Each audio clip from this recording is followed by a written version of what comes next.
한국은 에너지 걱정이나 해. 아무것도 없는 나라잖아. 제가 직접 한 말입니다. 2016년 암스테르담 컨퍼런스였어요. 옆자리 동료가 한국 대표단 이야기를 꺼내자 저는 코웃음을 쳤습니다. 30년간 LNG 시장을 분석해온 제 눈에 한국은 그냥 사는 나라였습니다. 파는 나라가 아니고요. 그 말이 얼마나 틀렸는지 오늘 솔직하게 털어놓겠습니다. 시작하기 전에요. 구독과 좋아요 한 번만 눌러주시면 자랑스러운 대한민국 이야기를 계속 만들 수 있습니다. 2026년 3월 18일 새벽 3시 47분이었습니다. 침대 옆 전화기가 울렸어요. 화면에 동료 이름이 떴습니다. 암스테르담에서 카타르 현장을 담당하는 친구였어요. 전화를 받는 순간 수화기 너머로 이상한 소리가 들렸습니다. 쿵 하는 진동음, 바람소리, 그리고 동료의 떨리는 목소리. 마르틴, 라스라판이 맞았어. 라스라판, 카타르 북부 해안에 있는 산업도시입니다. 세계 최대 LNG 생산 기지예요. 쉽게 말하면 전 세계에서 쓰는 가스의 20%가 이곳에서 나옵니다. 서울 아파트 단지 10개를 합친 것보다 더 큰 공장지대가 밤새 불타고 있었어요. 저는 벌떡 일어났습니다. 침대에서 몸을 일으키면서 발이 바닥에 닿는 감각조차 느끼지 못했어요. 창밖은 아직 깜깜했습니다. 암스테르담 새벽 하늘에 별이 보였어요. 그 별들이 흔들리는 것처럼 느껴졌습니다. 이란이었습니다. 이스라엘이 이란의 사우스 파르스 가스전을 공습했고 이란은 보복으로 카타르의 라스라판에 탄도미사일을 쏘았어요. 라마단 기간에 형제처럼 지내던 무슬림 국가에 미사일을 날린 겁니다. 카타르 에너지 최고 경영자는 나중에 이렇게 말했습니다. 이런 방식의 공격을 받을 줄은 상상도 못했다. 피해 규모가 집계됐습니다. LNG 생산 라인 14개 중 2개가 완전히 파괴됐어요. 가스 액화 시설 한 곳도 무너졌고요. 연간 1280만 톤의 생산 능력이 한 방에 날아갔습니다. 전체 수출량의 17%입니다. 복구에는 3년에서 5년이 걸릴 거라고 했어요. 저는 그 숫자를 들으며 멈춰 섰습니다. 17%. 조용하게 들릴 수 있는 숫자예요.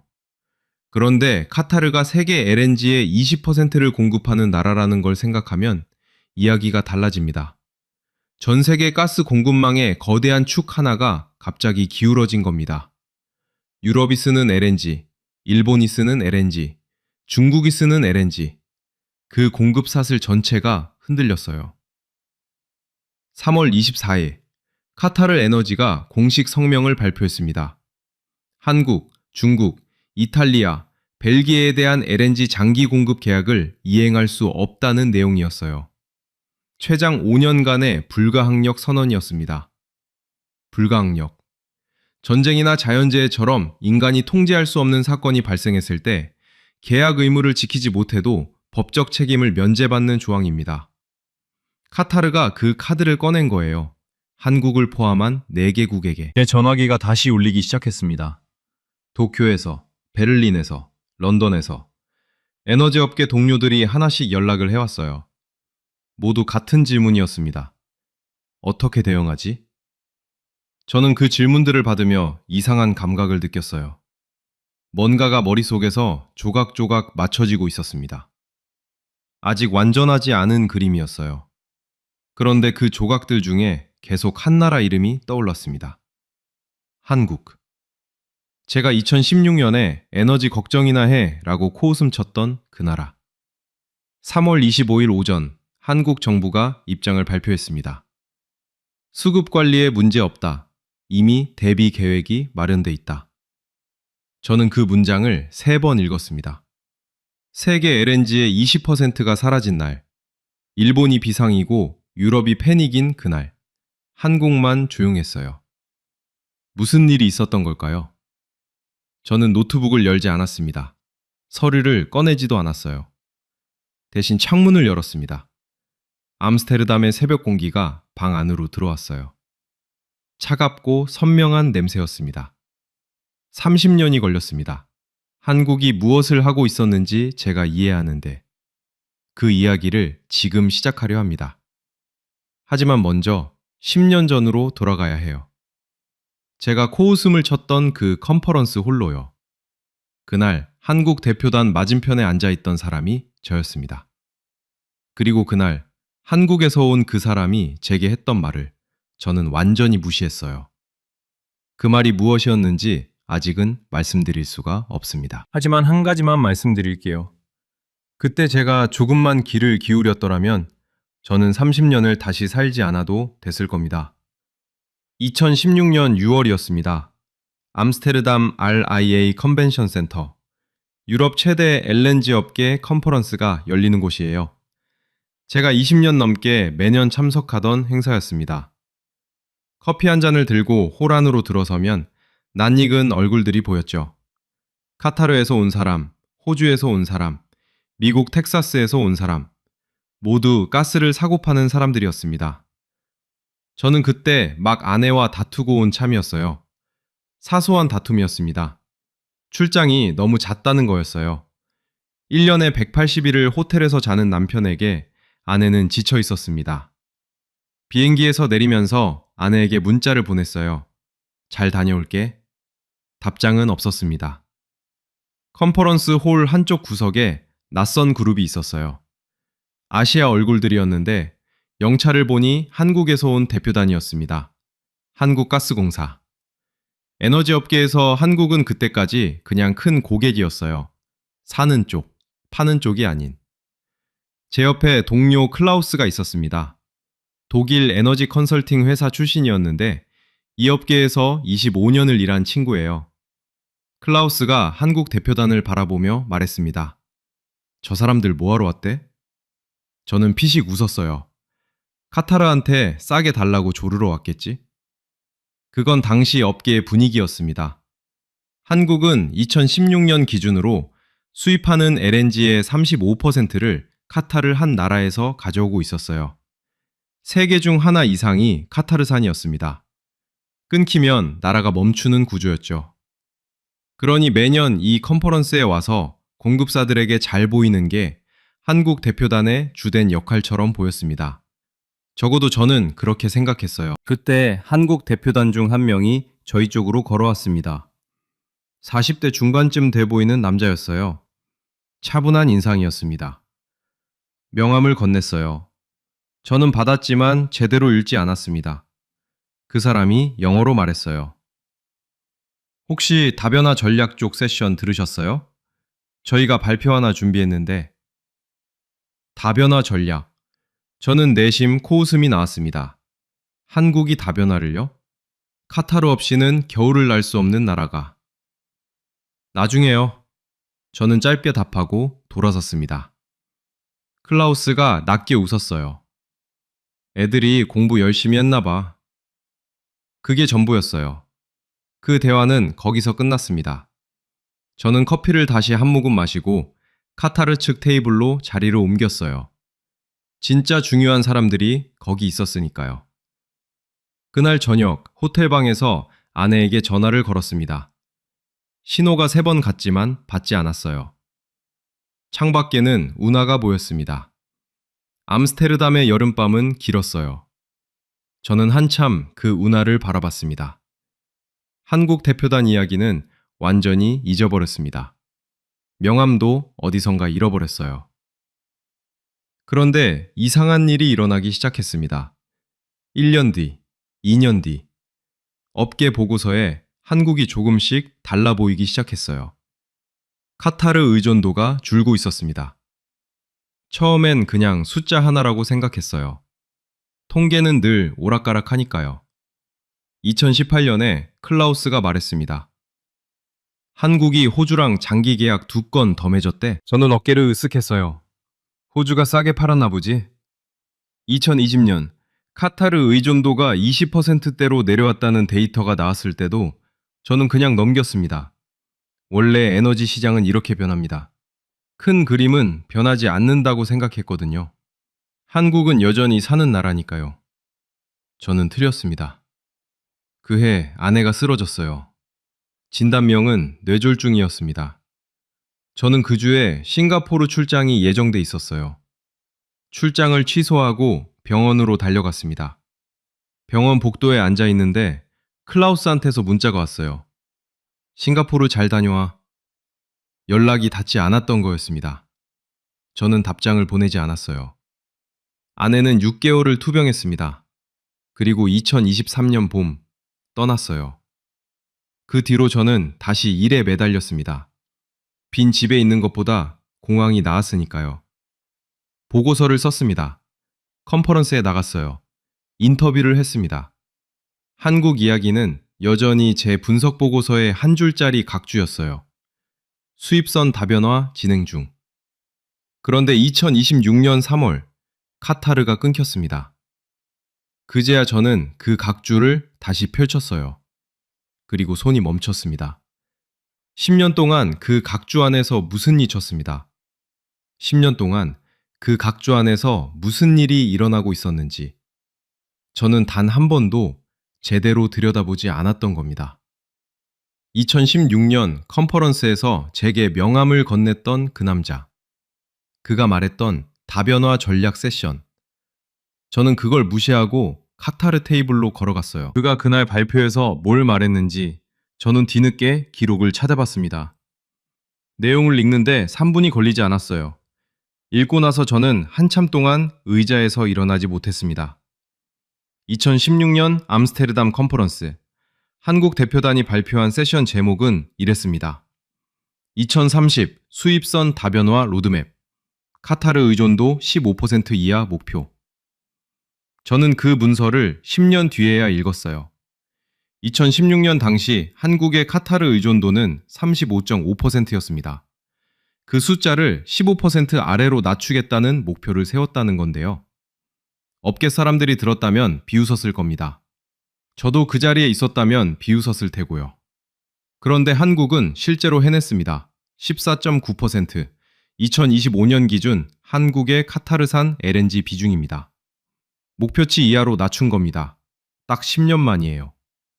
그 사실을 확인한 순간 저는 의자에서 몸을 앞으로 기울였습니다. 등받이에서 떨어졌어요. 서류를 다시 펼쳤습니다. 숫자들이 눈에 들어오기 시작했어요. 그런데 세 장 이야기를 시작하기 전에 먼저 도쿄로 가야 합니다. 2026년 3월 19일 오전 9시 일본 경제산업성 에너지청 긴급회의실이었습니다. 저는 그 자리에 없었지만 나중에 도쿄에서 일하는 동료 켄이 전화로 전해줬어요. 목소리가 떨렸습니다. 마르틴, 여기 난리야. 일본은 한국보다 상황이 훨씬 나빴습니다. 일본의 카타르 LNG 의존도는 약 12%였어요. 숫자만 보면 한국보다 낮아 보이죠? 그런데 문제는 대체제가 없다는 거였습니다. 일본은 수십 년간 카타르와 초장기 계약을 유지해왔어요. 다른 공급처를 늘려야 한다는 목소리가 있었지만 기존 계약이 안정적이었고 굳이 바꿀 필요를 못 느꼈던 거죠. 켄이 말했습니다. 경제산업성 차관이 방금 이렇게 말했어.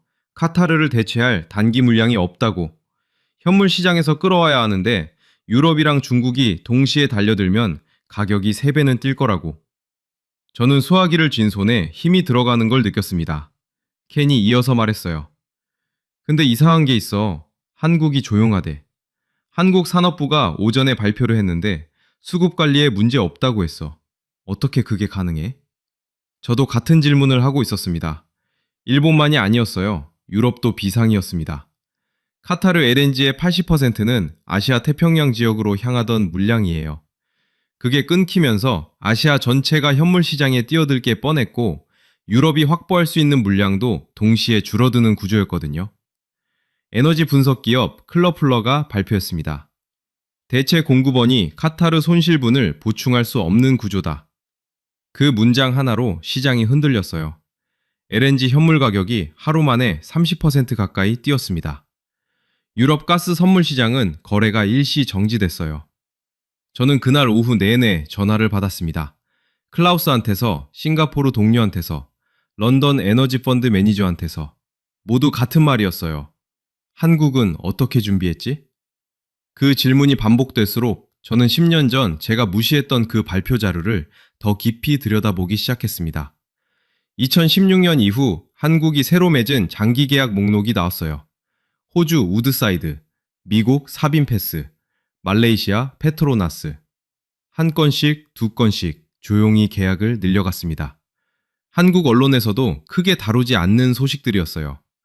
저도 업계 사람이면서 이걸 중요하게 여기지 않았습니다. 그런데 그게 쌓였어요.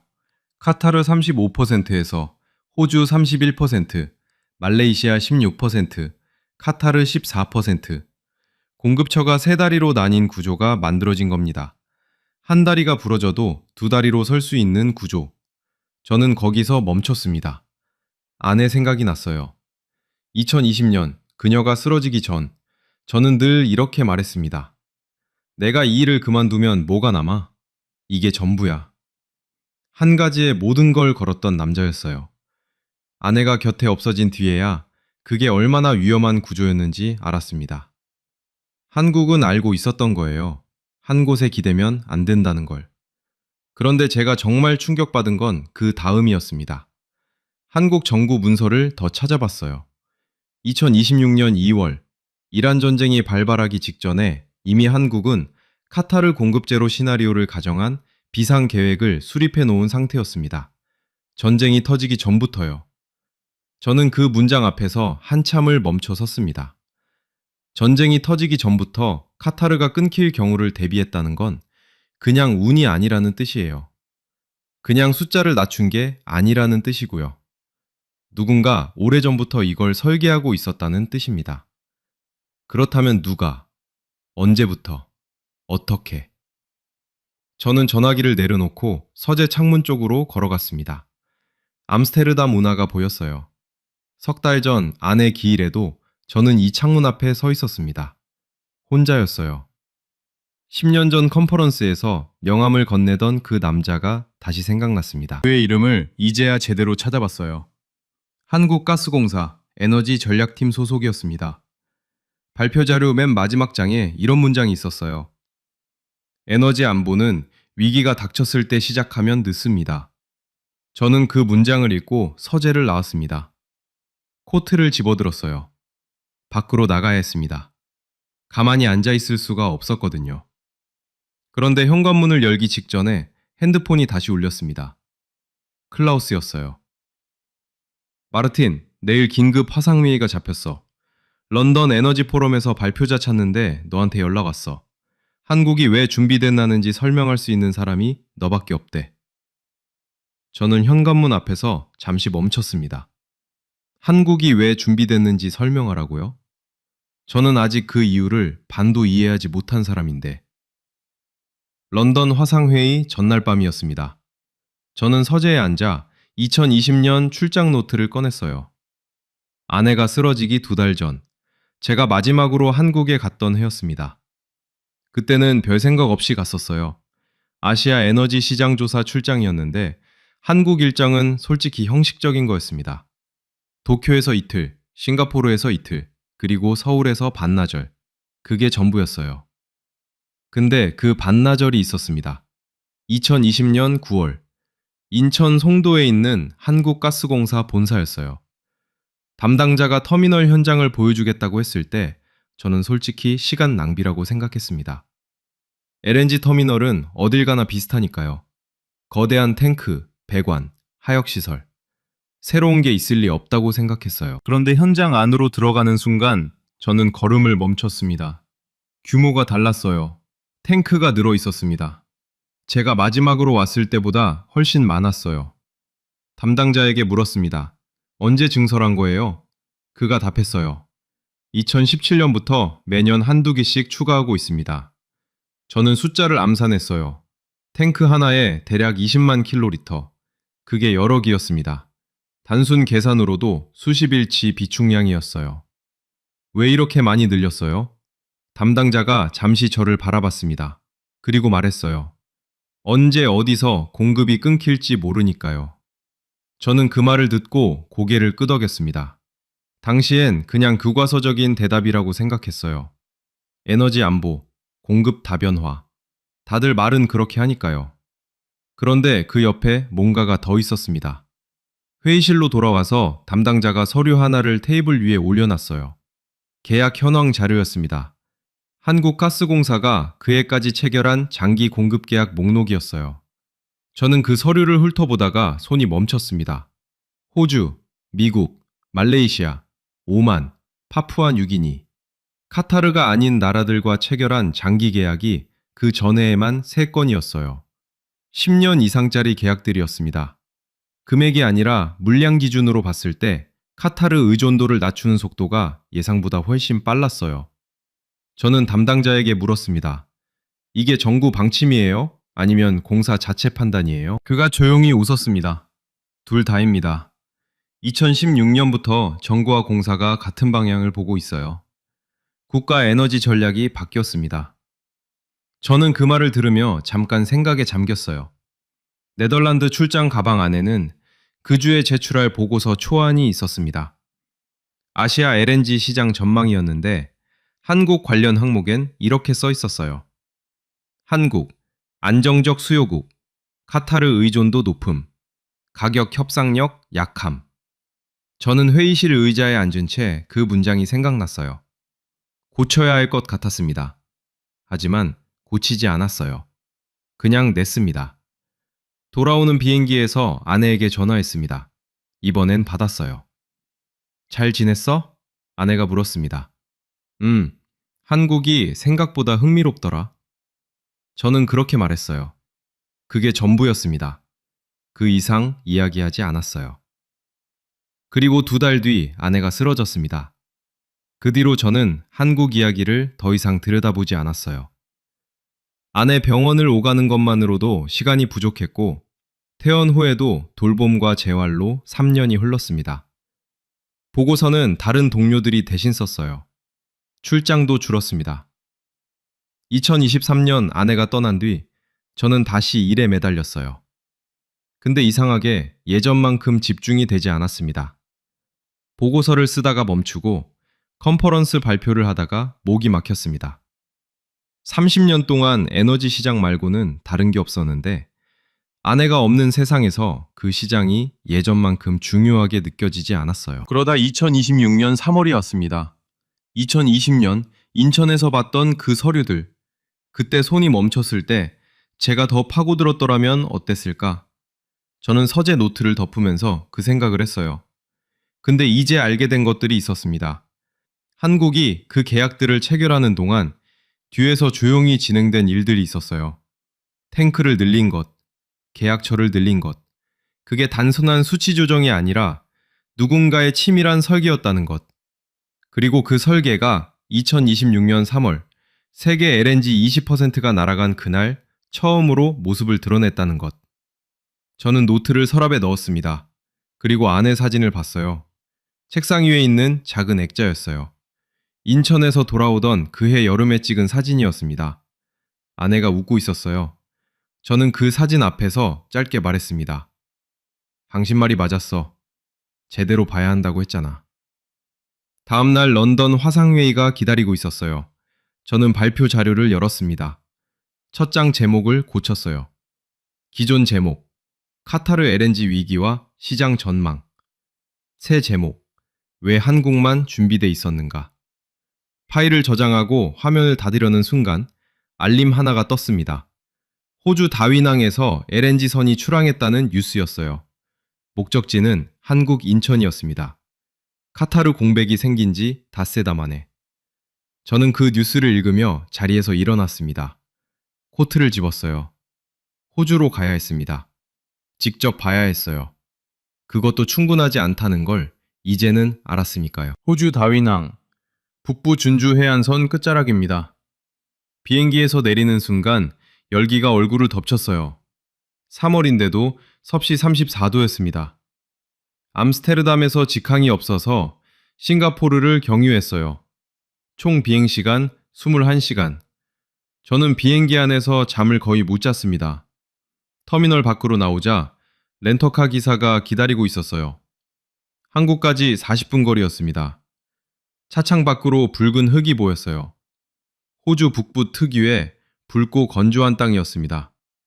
그 땅이 지평선까지 이어졌어요. 저는 차 안에서 클라우스한테 문자를 보냈습니다. 다윈 왔어. 클라우스 답장이 왔어요. 미쳤어? 거기까지 왜 가? 저도 정확히 설명하기 어려웠습니다. 그냥 봐야 할 것 같았어요.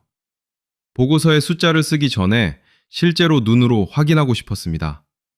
30년 동안 숫자만 봤으니까요. 현장은 나중이라고 생각했습니다. 아니, 현장은 필요 없다고 생각했어요. 그게 제 실수였습니다.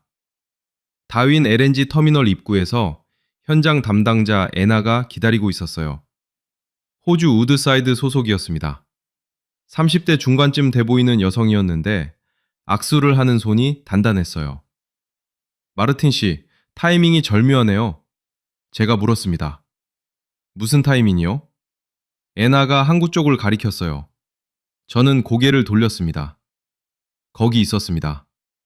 LNG 운반선 한 척이 계류 중이었어요. 선체 길이가 300m가 넘었습니다. 서울 63빌딩을 옆으로 눕혀놓은 것보다 긴 대예요. 그 거대한 선체 위로 하역 장비가 연결돼 있었고 탱크에 LNG를 싣는 작업이 한창이었어요. 영하 162도. 액화된 가스가 저 탱크 안으로 들어가고 있는 겁니다. 애나가 말했습니다. 저 배 한국 가는 거예요. 인천 인수기지행이에요. 카타르 공백 생긴 뒤로 스케줄을 앞당겼어요. 저는 멈췄습니다. 발이 땅에 붙은 것 같았어요. 움직이지 않았습니다.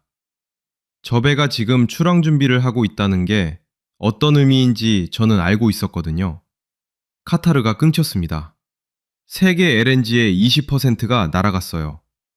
일본은 현물 시장에서 비싼 돈을 주고 물량을 끌어와야 하는 상황이었습니다. 유럽은 아프리카 나이지리아산 LNG를 유럽 대신 아시아로 돌릴까봐 노심초사하고 있었어요. 그런데 한국은 이미 저 배가 떠날 준비를 마쳐놓고 있었습니다. 장기 계약이었어요. 2019년에 체결된 계약이었습니다. 카타르 사태가 터지기 7년 전에. 호주 우드사이드와 한국가스공사가 맺은 20년짜리 장기 공급 계약. 카타르가 끊겨도 저 배는 약속대로 인천으로 가는 거예요. 애나가 말했어요. 솔직히 저도 이번에 새삼 느꼈어요. 한국이 이렇게 꼼꼼하게 다변화를 해놨다는 게. 우리 입장에서도 한국이 이렇게 든든한 파트너일 줄은 몰랐어요. 저는 그 말을 들으며 뜨거운 햇볕 아래 서 있었습니다. 땀이 등줄기를 타고 흘렀어요. 바람이 없었습니다. 바다 냄새와 기름 냄새가 섞여 있었어요. 부두 바닥에는 밧줄과 쇠사슬이 늘어져 있었고 저 멀리 크레인 소리가 쇳소리를 냈습니다. 저는 두 눈으로 그 배를 바라봤어요. 한 발자국씩 부두 쪽으로 걸어갔습니다. 애나가 따라왔어요. 가까이 갈수록 배가 더 크게 보였습니다. 선체 옆에 한글이 써 있었어요. 저는 한국어를 읽지 못하지만 그 글자들이 뭔가 단단해 보였습니다. 선원 한 명이 갑판 위에서 밧줄을 점검하고 있었어요. 제가 올려다봤을 때 그 선원이 내려다봤습니다. 잠깐 눈이 마주쳤어요. 아무 말도 하지 않았습니다. 그냥 다시 밧줄을 잡았어요. 저는 거기서 숫자들이 연결되는 느낌을 받았습니다. 35%에서 14%로. 10년 동안 카타르 의존도를 낮추면서 한국이 한 일이 뭔지, 그게 바로 지금 눈앞에 있는 거였어요. 저 배 한 척이 아니었습니다. 호주와의 계약, 미국과의 계약, 말레이시아와의 계약, 오만과의 계약. 그 계약 하나하나가 위기가 왔을 때 버틸 수 있는 다리였어요. 다리가 하나면 끊깁니다. 다리가 여럿이면 하나가 끊겨도 걷습니다. 저는 그걸 이제야 이해했어요. 애나가 출항 시간을 알려줬습니다. 오후 4시였어요. 저는 시계를 봤습니다. 2시간이 남아 있었어요. 보고 가실래요? 저는 고개를 끄덕였습니다. 2시간 동안 저는 부두에 있었어요. 애나가 설명을 해줬지만 절반쯤은 귀에 들어오지 않았습니다. 그냥 저 배를 보고 있었어요. 탱크에 가스가 채워지고 연결 장비들이 하나씩 떨어지고 선원들이 출항 준비를 하는 과정을요. 오후 4시가 됐습니다. 엔진 소리가 낮게 울렸어요. 배가 천천히 부두에서 떨어지기 시작했습니다. 밧줄이 당겨지고 물이 갈라졌어요. 거대한 선체가 조용히 움직였습니다. 소리보다 진동이 먼저였어요. 발바닥으로 그 진동이 느껴졌습니다. 저는 그 배가 수평선 쪽으로 멀어지는 걸 바라봤습니다. 인천까지는 며칠이 걸릴 겁니다. 그 배가 도착할 때 한국은 카타르 없이 겨울을 날 수 있는 거예요. 아내가 생각났습니다. 아내는 늘 말했어요. 중요한 건 평소에 준비하는 거라고. 위기가 왔을 때 준비하면 늦는다고. 저는 그 말을 들으면서 일리하기를 했습니다. 나는 항상 준비하고 있어. 그랬는데 아내가 쓰러졌을 때 저는 싱가포르 공항에 있었어요. 저는 준비된 사람이 아니었습니다. 배가 완전히 수평선 너머로 사라졌어요. 애나가 옆에서 말했습니다. 이런 장면이 앞으로 자주 있을 것 같아요. 한국이 계약 걸어놓은 공급처가 많으니까요. 저는 고개를 돌리지 않았어요. 수평선을 계속 봤습니다. 그 방향이 인천이었습니다. 제가 2020년에 갔던 그 터미널이 저 수평선 너머 어딘가에 있었어요. 런던 발표가 사흘 뒤였습니다. 저는 이제 무슨 말을 해야 할지 알 것 같았어요. 하지만 발표장에서 실제로 말을 시작했을 때 제가 예상하지 못한 일이 일어났습니다. 2026년 3월 28일 런던 에너지 포럼 긴급 화상회의였습니다. 참석자가 47명이었어요. 유럽, 아시아, 북미 에너지업계 전문가들이 각자 화면으로 연결돼 있었습니다. 배경에 도쿄 사무실이 보이는 사람, 싱가포르 호텔방인 사람, 뉴욕 집에서 잠옷 차림으로 접속한 사람도 있었어요. 저는 암스테르담 서재에 앉았습니다. 책상 위 안에 사진 액자를 화면 밖으로 치워놨어요. 집중해야 했으니까요. 사회자가 제 이름을 불렀습니다. 마르틴 페이지, 오늘 발표를 맡아주셨습니다. 주제는 한국의 LNG 위기 대응입니다. 저는 발표 첫 장을 열었어요. 제목이 화면에 떴습니다. 왜 한국만 준비돼 있었는가? 그 제목을 보는 순간 참석자 몇 명이 채팅창에 뭔가를 치기 시작했어요. 저는 읽지 않았습니다. 그냥 시작했어요. 2016년 저는 암스테르담 컨퍼런스에서 한국 대표단을 무시했습니다. 화면 오른쪽 채팅창이 멈췄어요. 아무도 타이핑을 하지 않았습니다. 저는 계속했어요. 그날 한국 대표단은 2030년까지 카타르 의존도를 15% 이하로 낮추겠다는 계획을 발표했습니다. 저는 그 발표장에서 나왔어요. 시간 낭비라고 생각했습니다. 잠깐 멈췄어요. 숨을 한번 쉬었습니다. 10년 뒤 그들이 해냈습니다. 채팅창에 메시지가 올라오기 시작했어요. 저는 그때서야 읽었습니다. 켄이었어요. 도쿄에서 접속한 켄. 마르틴, 일본은 지금 현물 시장에서 카타르 물량 대체하려고 뛰고 있어. 가격이 미쳐가고 있다고. 그 옆에 다른 메시지가 붙었습니다. 런던 에너지 펀드 매니저 제임스였어요. 유럽도 같아. 아시아가 현물 시장 쓸어가면 우리 4월 저장 시즌 끝나. 저는 그 메시지들을 읽으며 발표를 잠깐 멈췄습니다. 화면 너머 47개의 얼굴들이 저를 보고 있었어요. 지금 채팅창을 보고 계시죠? 저는 말했습니다. 일본이 흔들리고 있습니다. 유럽이 흔들리고 있어요. 중국은 아직 공식 발표를 안 했지만 현물 시장에 이미 들어와 있습니다. 그런데 한국은 조용합니다. 화면 속 켄의 표정이 굳어졌어요. 왜 조용한지 제가 다윈에서 직접 봤습니다. 저는 화면을 넘겼어요. 다윈 부두 사진이 나왔습니다. 제가 찍은 사진이었어요. 저 거대한 LNG선이 출항하기 직전 모습이었습니다. 이 배가 카타르 공백이 생긴 지 닷새 만에 인천으로 출항했습니다. 2019년에 체결된 장기 계약 때문이에요. 카타르 사태가 터지기 7년 전에 맺어진 계약입니다. 제임스가 채팅창에 썼어요. 그게 말이 되나? 7년 전에 카타르가 끊길 걸 어떻게 알아? 저는 그 메시지를 큰 소리로 읽었습니다. 그게 핵심입니다. 한국은 카타르가 끊길 걸 예상한 게 아니에요. 어디서든 끊길 수 있다는 걸 알았던 거예요. 채팅창이 잠시 조용해졌어요. 한국이 2016년부터 2026년까지 10년 동안 체결한 장기 공급 계약을 보면 공급처가 7곳입니다. 호주, 미국, 말레이시아, 오만, 파푸아뉴기니, 러시아 사할린, 그리고 카타르. 어느 하나가 끊겨도 나머지 6이 버팁니다. 그리고 비축 설비를 10년 동안 꾸준히 늘려왔어요. 켄이 다시 채팅창에 썼습니다. 일본도 장기 계약 있잖아. 왜 우리는 달라? 저는 그 질문을 예상했어요. 일본은 장기 계약 비중이 높습니다. 그런데 대부분 카타르와 호주 두 곳에 집중돼 있어요. 한국은 7곳에 분산했습니다. 그리고 결정적 차이가 하나 더 있어요. 화면을 넘겼습니다. 숫자 하나가 나왔어요. 2035년.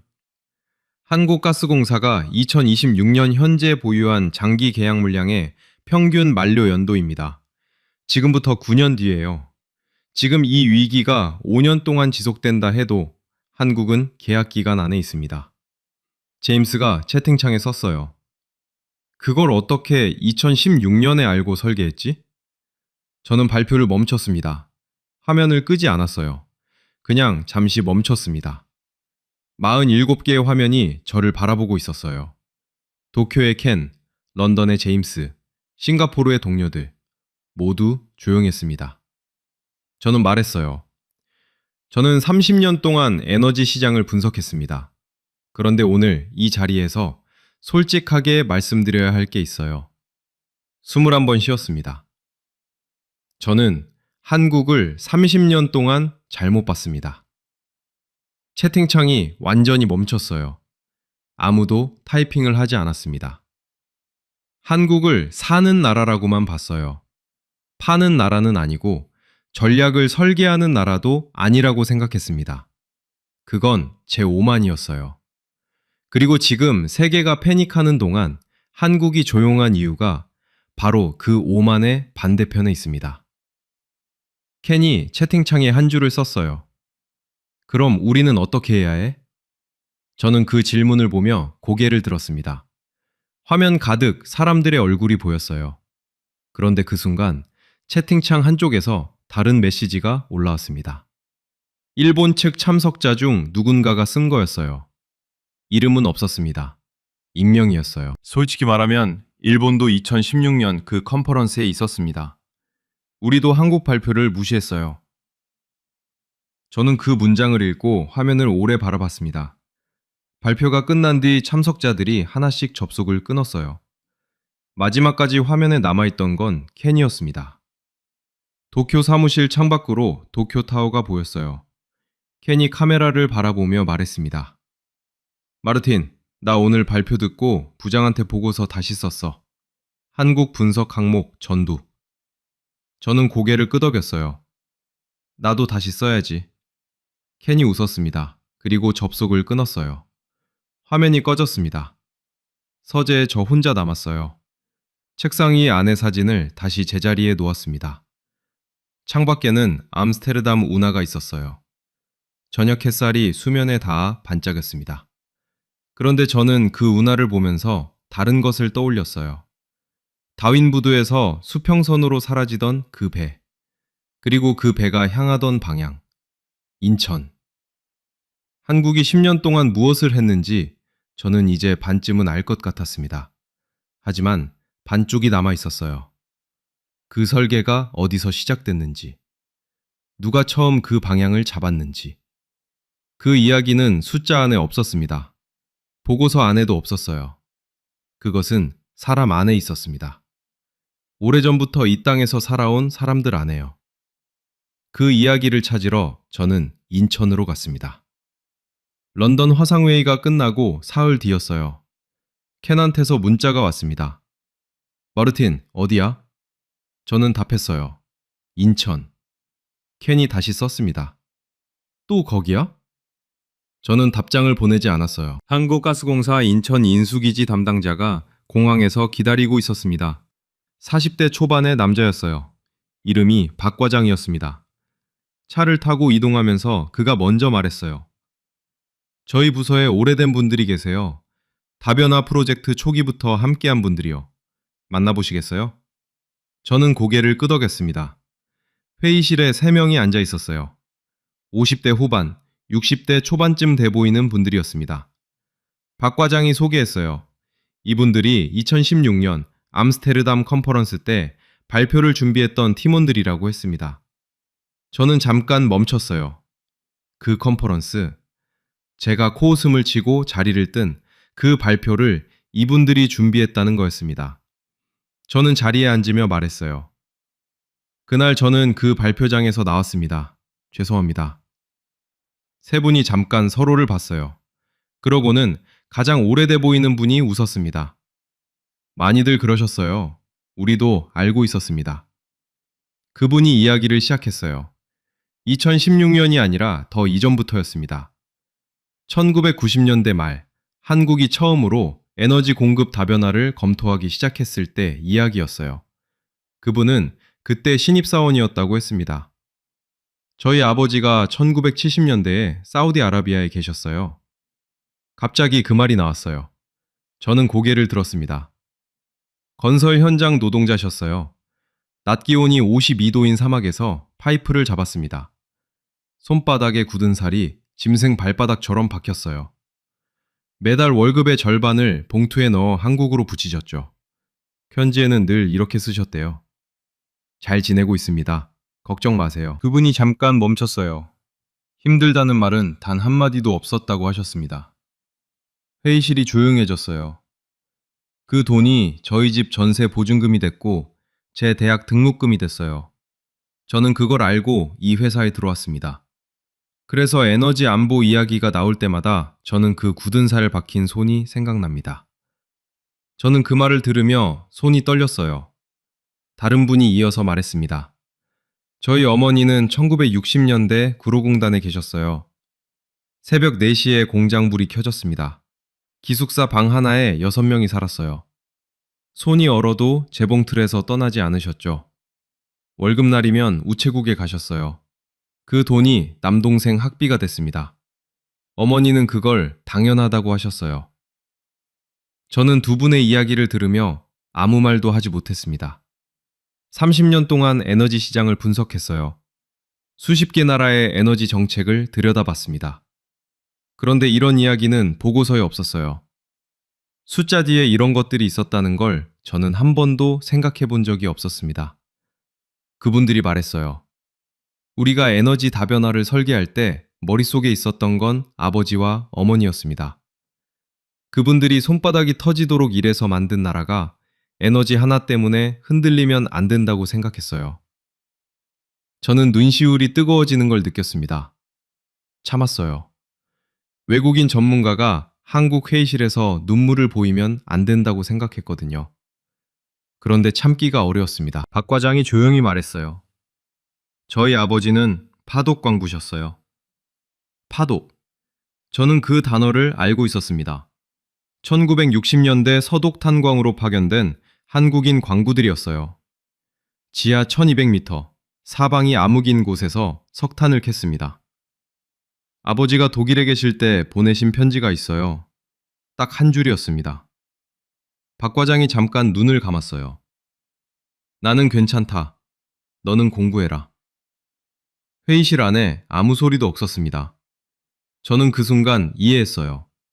한국이 10년 동안 왜 그 설계를 포기하지 않았는지, 카타르가 싼 가격을 제시해도 왜 다변화를 멈추지 않았는지, 왜 아무도 알아주지 않는 각주 같은 작업을 10년 동안 조용히 이어갔는지, 그분들의 아버지와 어머니가 그랬던 것처럼이에요. 힘들다는 말 없이, 알아달라는 말 없이 그냥 했습니다. 저는 그분들이 여러분의 아버지입니다. 여러분의 어머니입니다.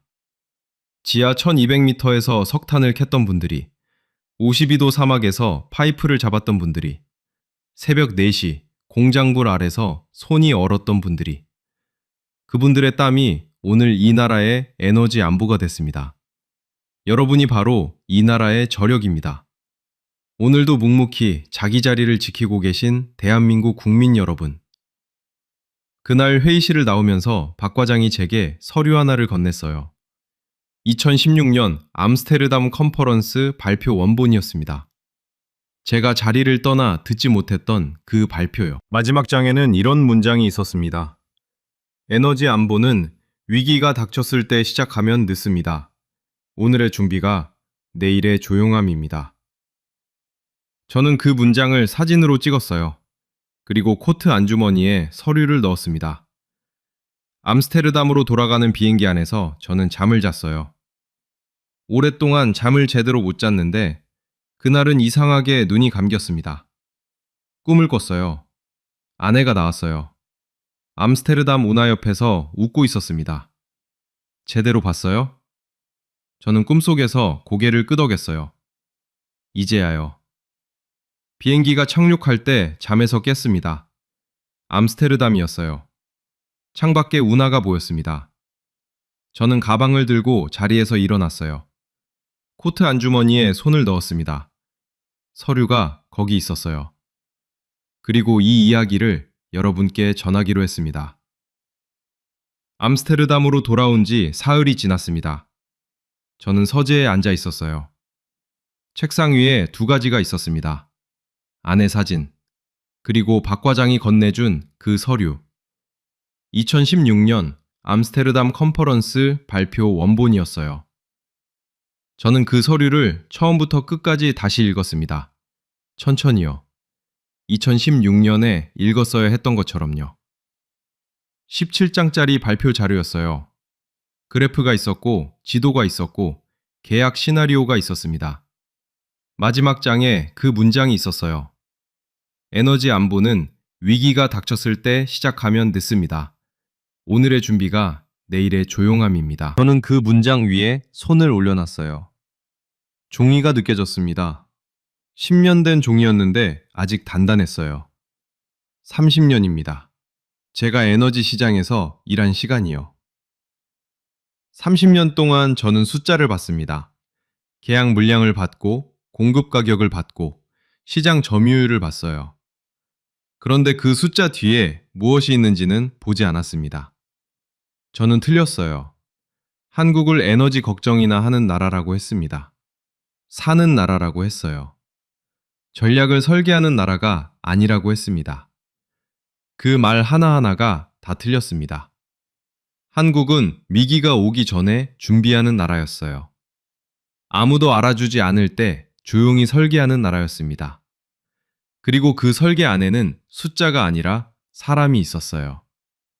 지하 1200m에서 석탄을 캤던 아버지들, 52도 사막에서 파이프를 잡았던 아버지들, 새벽 4시 공장불 아래 손이 얼었던 어머니들.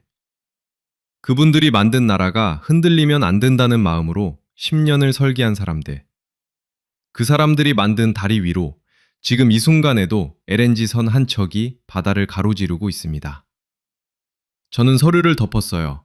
그리고 창문을 열었습니다. 암스테르담 4월, 공기가 들어왔어요. 차가웠지만 봄 냄새가 났습니다. 아내 사진을 봤어요. 인천에서 돌아오던 그의 여름에 찍은 사진이었습니다. 아내가 웃고 있었어요. 운하 옆에서요. 저는 그 사진에게 말했습니다. 당신이 말했잖아요. 중요한 건 평소에 준비하는 거라고. 위기가 왔을 때 준비하면 늦는다고. 아내는 에너지 시장을 몰랐어요. LNG가 뭔지도 몰랐습니다. 그냥 남편 걱정을 했던 사람이에요. 그런데 그 말이 맞았어요. 한국이 10년 동안 한 일이 정확히 그거였으니까요. 저는 보고서를 열었습니다. 새 문서였어요. 제목을 입력했어요. 한국의 에너지 안보 전략, 그리고 내가 30년 동안 보지 못한 것들. 첫 문장을 썼습니다. 저는 틀렸습니다. 그 문장을 쓰는데 30년이 걸렸어요. 구독과 좋아요는 가슴 뜨겁고 자랑스러운 대한민국 이야기를 만드는데 큰 힘이 됩니다. 이 이야기가 좋으셨다면 댓글에 대한민국 화이팅 남겨주세요. 그로부터 2달이 지났습니다. 6월이었어요. 암스테르담에 봄이 완전히 왔습니다. 운하 옆 나무들에 잎이 가득 찼어요.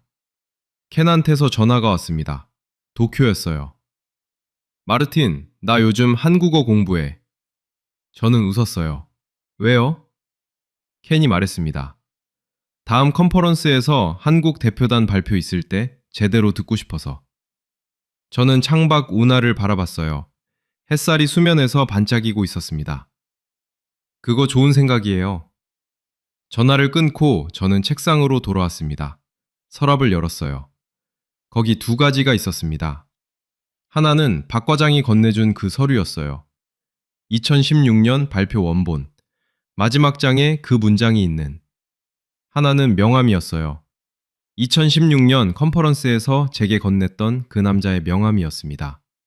어디선가 잃어버렸다고 생각했는데 출장 가방 깊숙한 곳에서 나왔어요. 10년 동안 거기 있었습니다. 저는 그 명함을 꺼내 들었어요. 한국가스공사 에너지 전략팀. 이름과 전화번호가 적혀 있었어요. 저는 전화를 걸었습니다. 신호가 갔어요. 한 번, 두 번, 세 번. 그리고 연결됐습니다. 저는 말했어요. 2016년 암스테르담 컨퍼런스 때 발표하셨죠? 저는 그날 자리를 떠난 사람입니다. 10년 뒤에 연락하게 됐네요. 수화기 너머 잠시 침묵이 있었습니다. 그리고 그 사람이 말했어요. 알고 있었습니다. 괜찮아요. 저는 그 말을 들으며 눈앞이 흐려졌습니다. 창밖 운하가 번져 보였어요. 그 사람이 이어서 말했습니다. 우리는 그냥 했습니다. 누가 보든 안 보든. 저는 수화기를 쥔 손에 힘을 줬어요. 알고 있습니다. 이제야. 전화를 끊고 저는 한참 앉아 있었습니다. 서재 창밖으로 운하가 보였어요. 물 위로 햇빛이 내려앉아 있었습니다. 저는 서류를 다시 펼쳤어요. 마지막 장이었습니다. 에너지 안보는 위기가 닥쳤을 때 시작하면 늦습니다. 오늘의 준비가 내일의 조용함입니다. 저는 그 문장 아래에 한 줄을 적었습니다. 펜으로요. 그리고 그 조용함 뒤에는 사람이 있었습니다.